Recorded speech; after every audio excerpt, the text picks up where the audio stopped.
கிறிஸ்துக்குள் பிரியமானவர்களே, உங்கள் அனைவருக்கும் இயேசுவின் நாமத்தினாலே நன்றி சொல்கிறேன். இந்த நாளில் நம்ம ஒரு வசனத்தை வாசித்து நம்ம தியானிப்போம்.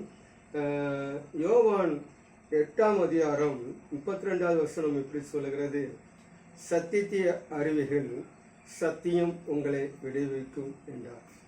சத்தியத்தை மனுஷனா அறிய வேண்டும். பாருங்க, அனைவருடைய இல்லத்தில் பார்த்தீங்கன்னா பைபிள் இருக்கும், பைபிள் வாசிக்க மாட்டாங்க.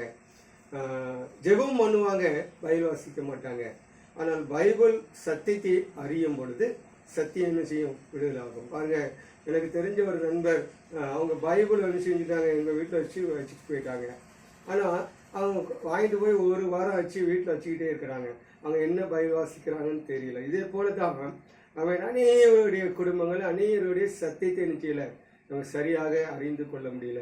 இன்னைக்கு நல்ல நம்ம பைபிள் வாசித்து ஜெபம் பண்ணனா, வசனத்தை தியானித்தால் நமக்கு ஒரு நோய்கள் நம்முடைய சரீரத்தில் இருக்கிற பலவீனங்கள் நிச்சயம் மாறும். பாருங்க, ஒரு குடும்பம் இருக்கிறது.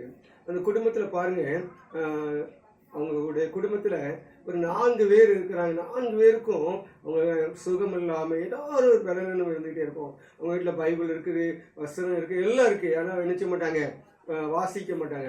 ஒரு நாள் பாருங்க, அவங்க குடும்பமாக பைபிள் வாசித்தாங்க, ஜெபம் பண்ணாங்க, தனிப்பட்ட ஜெபம் பண்ணாங்க. வேதத்தை வாசிக்கும் பொழுது அவங்களுடைய பலவீனங்கள் மாறினாங்க. இப்போ பாருங்க, அவங்களுடைய வீடு ஆசீர்வதிக்கப்பட்ட வீடாக இருக்கிறது. இன்றைக்கு நம்ம என்ன செய்யணும்னா, நம்முடைய இல்லத்தில் நம்ம நல்ல வேதத்தை வாசித்து தியானிக்கும் பொழுது அவன் நம்முடைய வீட்டில் இருக்கிற பிரச்சனைகள், குழப்பங்கள், கடன் பிரச்சனை எல்லாம் மாறும். கர்த்தர் நம்மளை ஆசீர்வதிப்பாராக. உங்களை பெரிய ஜாதியாக்கி உன் பேரை பெருமைப்படுத்தி உன்னோடு கூட இருந்து நான் ஆசீர்விப்பேன். இந்த வார்த்தையை கர்த்தர் ஆசீர்வதிப்பாராக. ஆமென்.